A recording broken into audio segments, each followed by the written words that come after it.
¿Alguna vez has sentido que algo extraño te observa en la oscuridad? Imagina estar en tu cama, en tu casa, y saber que en cualquier momento alguien podría entrar sin hacer ruido. Alguien que no tiene miedo, alguien que disfruta sembrar terror. Un ser humano que fue capaz de hacer cosas tan horribles que hoy se le recuerda como un monstruo, no solo en California, sino en todo el mundo. Hoy te traigo la historia de uno de los criminales más aterradores de todos los tiempos. Richard Ramírez, también conocido como el acosador nocturno. Este hombre aterrorizó California durante años, cometiendo una serie de crímenes indescriptibles. Pero lo que lo hacía aún más peligroso no era solo su sed de sangre, sino el caos que sembró en la mente de todos. Nadie estaba a salvo, desde los más ricos hasta los más pobres, todos eran potenciales víctimas. Y aquí comienza la historia. Pero antes de continuar, suscríbete al canal y activa la campanita para no perderte ninguna de las historias más impactantes que traemos cada semana. Porque créeme, lo que estás a punto de escuchar, no lo verás venir.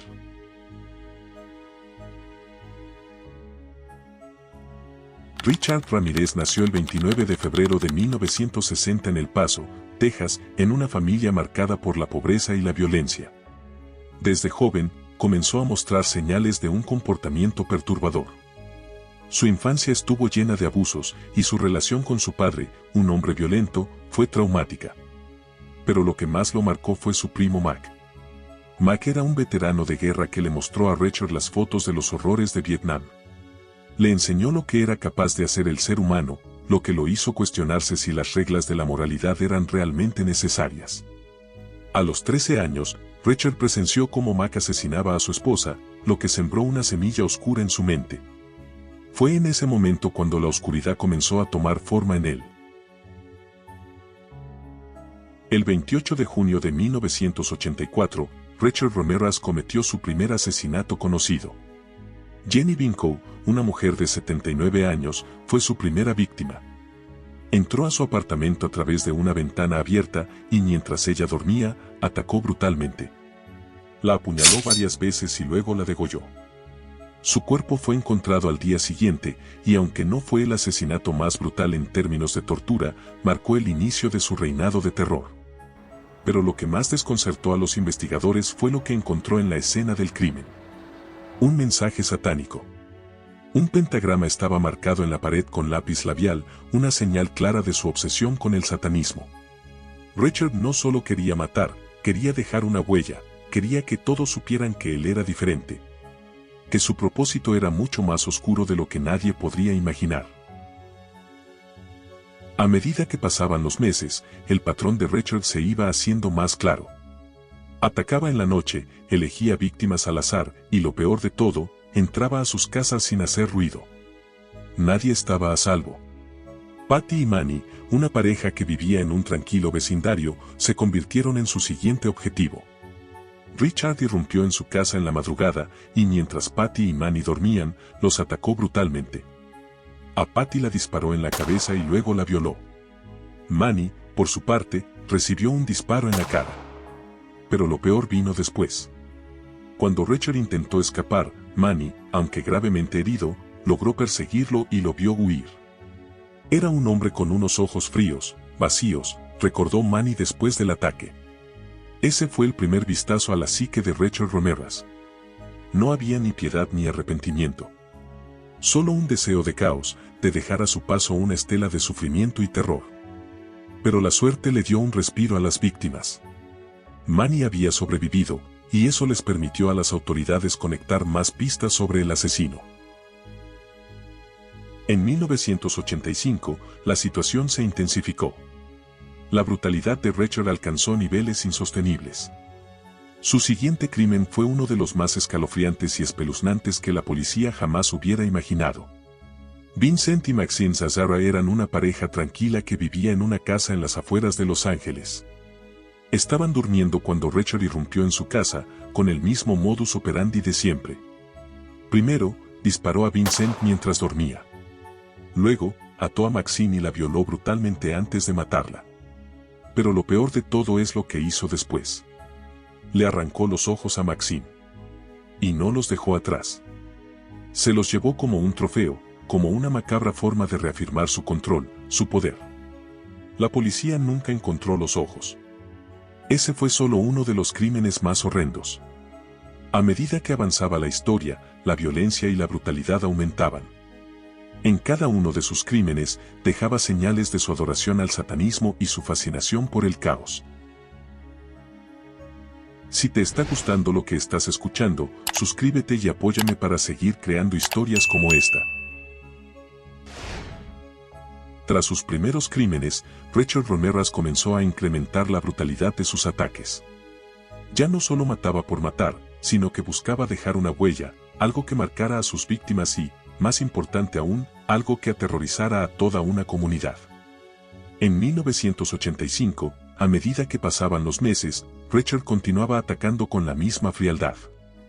¿Qué lo impulsaba? Muchos pensaron que era su obsesión con el satanismo, pero en realidad, lo que estaba sucediendo era mucho más complejo. Richard no solo quería matar. Él quería hacer sufrir, quería torturar, humillar y demostrar su poder sobre aquellos que elegía. No importaba la edad, el género ni el estatus social de las víctimas. Una de las escenas más desgarradoras de la serie de crímenes fue el ataque a Billy y Carl. Entró a su casa mientras ambos dormían, sorprendiendo a Billy, una mujer de 62 años. La atacó brutalmente, usando un cuchillo y un arma de fuego. Mientras Billy luchaba por su vida, Carl, su esposo, intentó defenderla, pero recibió un disparo mortal en la cabeza. Lo que realmente aterrizó a la comunidad fue el modus operandi que Richard usó. Después de cometer el crimen, colocaba mensajes satánicos en las paredes, a menudo dibujaba pentagramas y escribía frases de odio y caos, con la sangre de sus víctimas. Esto hizo que la policía comenzara a vincular todos los crímenes.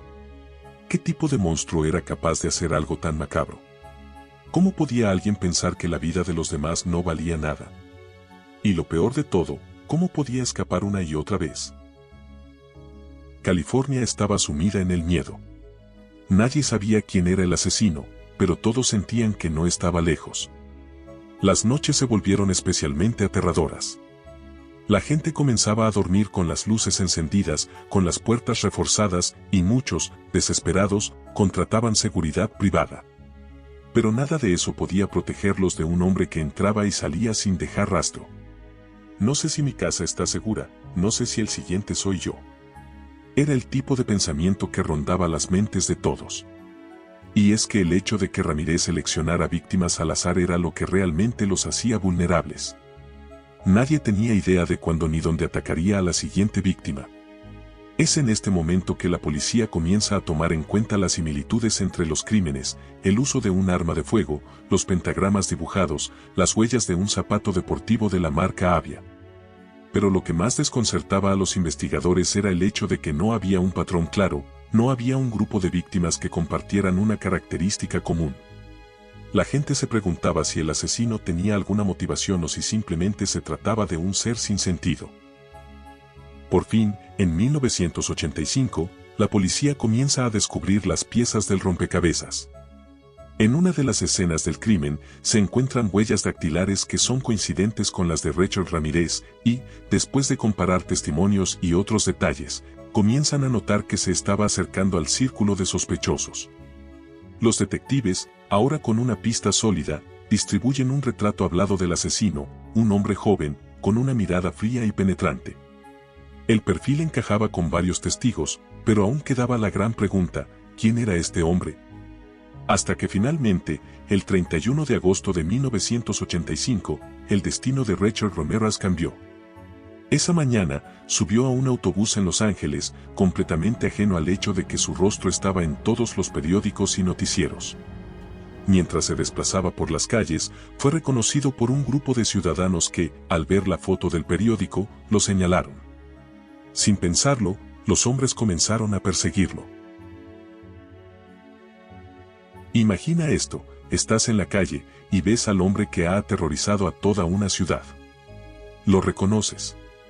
En ese momento, decides tomar cartas en el asunto, y con varios otros, lo sigues hasta que finalmente lo rodean.